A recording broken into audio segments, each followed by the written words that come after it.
all the institutions that were built after World War II through our leadership, and we didn't do it alone. We didn't impose, we didn't dictate, we didn't invade, we didn't occupy to do this. We did it through leadership.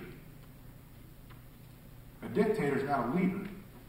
A guy who's got a gun and says, "You'll do what I tell you," is not a leader.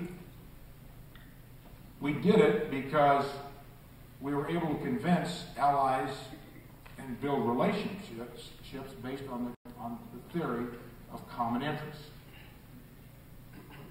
Trade, General Agreement on Tariffs and Trade, now the WTO, IMF, World Bank, UN, NATO, dozens of multilateral institutions, banks. Now, 65 years later, of course they cannot be the same institution. I just mentioned NATO a couple of minutes ago as a good example. There is no Soviet threat.